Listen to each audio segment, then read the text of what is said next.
Cette histoire s'est passée il y a longtemps, tout au bout de la Méditerranée, vers l'est. Là-bas vivait une vieille femme. Elle s'appelait Tsippora. Oui, Tsippora était vieille. Elle avait déjà vécu toute sa vie. Elle avait fait ce qu'elle avait à faire sur la terre. Elle avait été mariée, elle avait travaillé, elle avait eu des enfants qu'elle avait menés à l'âge d'homme. Elle avait élevé même certains de ses petits-enfants et puis maintenant, ils étaient grands, ils étaient tous partis loin. Elle vivait seule. Et elle était toujours là sur la terre. Il fallait bien continuer à vivre. Et il fallait bien continuer à travailler pour vivre. Alors Tsippora, elle s'occupait des filets des pêcheurs de son village. Elle les réparait toute la journée. Avec elle, on était sûr que le travail était solide et bien fait. C'est sûr qu'elle avait de l'expérience. Bien sûr, avec le temps, ses yeux avaient perdu de leur acuité, mais ses doigts savaient tout faire. Ses doigts remplaçaient ses yeux. Et elle gagnait ce dont elle avait besoin pour avoir un toit au-dessus d'elle et puis pour manger. C'était tout ce dont elle avait besoin. Cette année-là, le temps s'est complètement déréglé.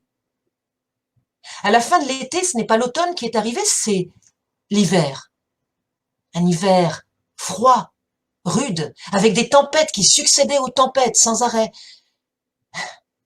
Les pêcheurs ne pouvaient plus sortir. Pas de sortie de pêche, ça impliquait pas de filet à réparer, et Tsippora ne pouvait plus gagner d'argent.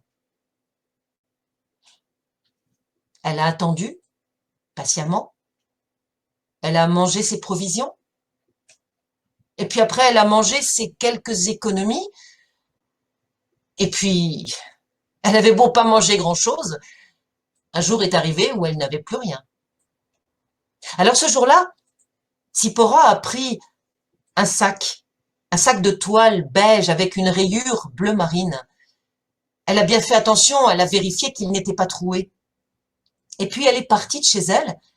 Elle a pris le chemin qui montait sur le plateau, au-dessus du village. C'était là que commençaient les champs. Là, on avait le droit de glaner, de récupérer tous les petits grains de blé qui étaient tombés au sol après la moisson, enfin pendant la moisson, et que les oiseaux n'avaient pas encore mangé. Et elle a glané toute la matinée. À midi, elle était contente. Son sac était devenu bien rempli. Elle s'est arrêtée. Elle a commencé à redescendre vers le village. Elle s'est arrêtée juste au moulin pour transformer le grain en farine. Et puis, avec sa farine, elle est rentrée chez elle. Et là, elle a tamisé sa farine. Elle a ajouté un peu de sel, de l'eau, du levain, et elle a pétri la pâte le temps qu'il fallait. Et puis ensuite, elle a laissé la pâte lever. Elle s'est reposée pendant ce temps-là. Elle en avait bien besoin. Et quand la pâte a eu bien levé, alors elle l'a façonné 3 miches. 3 miches de pain. Elle a fait des croisillons aussi dessus, comme elle faisait toujours. Et puis ensuite, elle les a prises.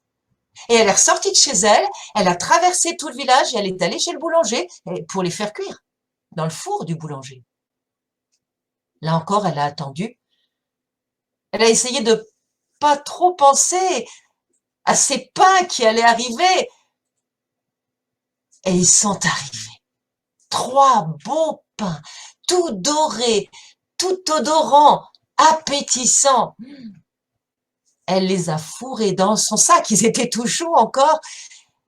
Et puis elle a pris le chemin qui la ramenait jusque chez elle. C'était pas bien loin. C'était pas bien loin.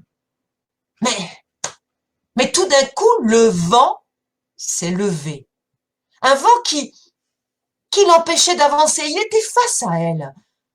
Oh, il fallait que elle se serve de toute son énergie pour arriver à mettre un pas devant l'autre. Et oh, c'était long, c'était dur. Elle avançait tant bien que mal. Et tout d'un coup, elle a vu arriver vers elle. Alors lui, il était poussé par le vent. C'était un homme. Et quand il a été à une certaine distance, il lui a lancé: Grand-mère, grand-mère, je t'en prie, aide-moi. Il y a eu un incendie chez moi, j'ai tout perdu. J'ai perdu tout ce que j'aimais, j'ai perdu tout ce que j'avais, j'ai faim. Si tu as quelque chose, donne-moi. Alors elle n'a pas hésité. Elle a pris un des pains dans son sac et elle l'a tendu à l'homme qui, juste à ce moment-là, passait à côté d'elle. L'homme l'a pris et puis le vent l'a entraîné plus loin. Et Tsipora s'est remise à avancer. Elle marchait à petits pas. C'était toujours aussi dur, le vent s'était pas arrêté. Et puis elle a vu, juste encore un peu plus loin, au sol, un homme arrêté. Il s'était mis en boule. Peut-être que ça l'aidait à résister au vent. Peut-être que c'était pour autre chose. Ouais, c'était pour autre chose. Parce que quand l'homme a entendu que quelqu'un arrivait à sa hauteur, il a levé la tête et rien qu'à voir ses yeux, Tsipora a compris. Elle n'a pas eu besoin de mots. Elle a cherché un pain, un des deux pains qui restaient dans son sac et elle l'a tendu à l'homme. Et l'homme l'a pris et il s'est remis en boule. Et Tsipora a repris son chemin. Et le vent continuait toujours aussi fort, toujours l'empêchant d'avancer.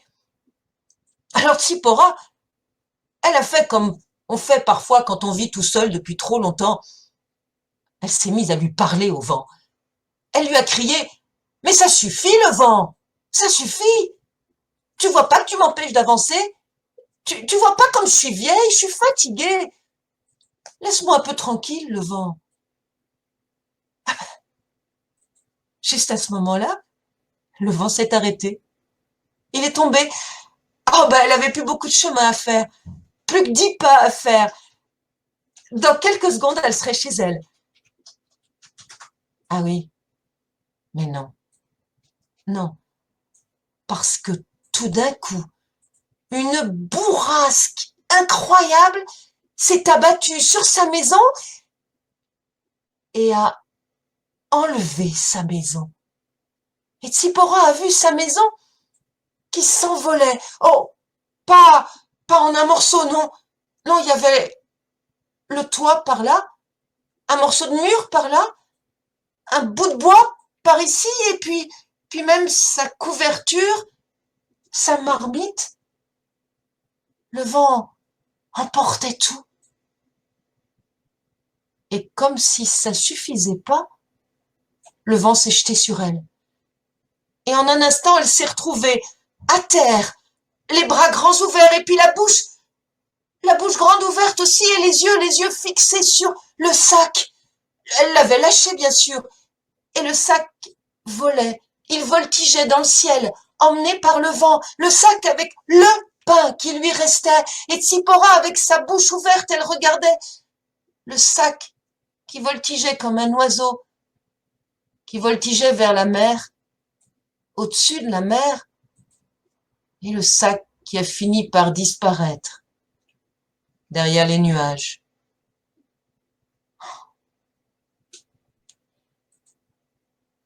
Tsipora regardait l'endroit où sa maison s'élevait, encore quelques instants auparavant. Et puis elle s'est remise debout. Et puis elle est repartie. Ni vers le boulanger, ni vers les champs là-haut. Non, elle a pris le chemin du palais du roi. Le roi de ce pays, en ce temps-là, c'était le roi Salomon. celui dont on disait qu'il était si sage, si bon. On disait qu'il écoutait la parole de tous ceux qui venaient le voir. Il l'écouterait bien, elle. On disait aussi qu'il savait parler aux animaux, aux forces de la nature. C'était un roi comme il n'y en a pas d'autre. Alors Tsipora est allée jusqu'au palais. Et là, oui, elle a pu prendre place dans la longue file des gens qui voulaient parler au roi. Et elle a attendu son tour, patiemment. Elle avait le temps maintenant. Et au bout d'un long moment, elle s'est retrouvée face au roi. Alors, elle lui a dit, « Roi, je suis venue porter plainte contre le vent. Il m'a tout volé. Je veux que tu le juges. » Et Salomon a regardé la vieille femme. Et il lui a demandé, « Mais pourquoi? Explique-moi. » Elle a tout raconté. Tout. Et Salomon a tout écouté. Et il a dit, pour juger le vent, il faut qu'il soit là. Il faut qu'il puisse se défendre. Je vais demander aux oiseaux d'aller le chercher. En attendant, vieille Tsipora, descends en cuisine, on te donnera à manger.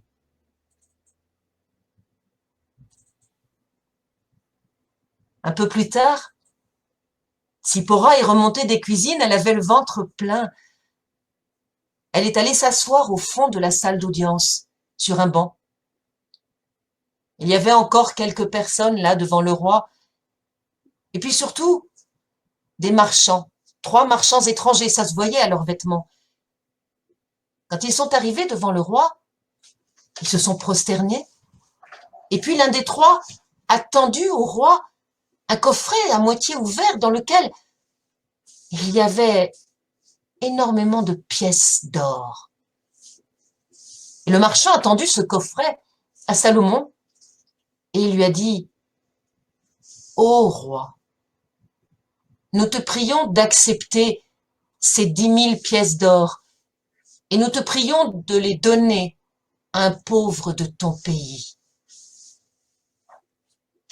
Salomon s'est étonné et il a dit, « Mais 10 000 pièces d'or, c'est une somme considérable. Qu'est-ce qui vous amène à autant de générosité ?» Et le marchand a répondu, « Aujourd'hui, roi, nous étions sur notre bateau au large des côtes de ton pays. Le temps était calme ce matin, mais cet après-midi, une tempête incroyable nous est tombée dessus.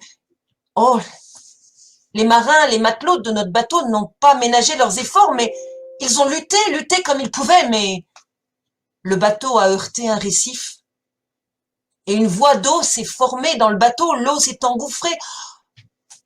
Nous avons cru notre dernière heure arriver, alors nous avons prié. Nous avons prié et nous avons promis de donner 10 000 pièces d'or aux habitants de ce pays, aux plus pauvres de ce pays, si nous étions sauvés. Eh bien, juste comme nous achevions notre prière, quelque chose est tombé du ciel, quelque chose que nous avons cru d'abord être une pierre et qui est venu juste colmater le trou dans notre coque. Ah, c'est comme ça que nous avons été sauvés. Et nous voilà pour respecter notre vœu. Et Salomon a demandé, mais si ce n'était pas une pierre, quelle était cette chose qui a bouché le trou de votre bateau? Le marchand a un peu écarté son manteau et d'un repli, il a sorti un sac de toile beige avec une rayure bleue. Et du sac, il a sorti quelque chose qui avait dû être un pain, mais qui était complètement gorgé d'eau, mais on voyait dessus encore un croisillon. Le roi a souri. Et le roi a dit, je sais d'où ça vient. Tsipora, je sais que tu es dans le fond de cette salle. Viens nous rejoindre, je te prie. Tsipora s'est levée de son banc. Elle a marché jusqu'aux hommes, et quand elle a été à côté des marchands, elle a dit, mais c'est mon sac, là. Et ça, on dirait mon pain. Et Salomon lui a dit, oui, Tsipora, le vent te les a volés, mais le vent les a donnés à ces hommes pour les sauver. Il est juste que ces 10 000 pièces d'or soient pour toi. Et c'est comme ça que la vieille Tsipora a été à l'abri du besoin jusqu'à la fin de ses jours. Vous la connaissez maintenant. Elle n'a pas tout gardé pour elle. Elle en a fait profiter d'autres. Et c'est ce jour-là aussi que le roi Salomon a écrit une phrase au 11e chapitre de ce livre qu'il nous a légué, le livre de l'Ecclésiaste. Il a écrit « Lance ton pain à la surface de l'eau, et longtemps après, il te reviendra. »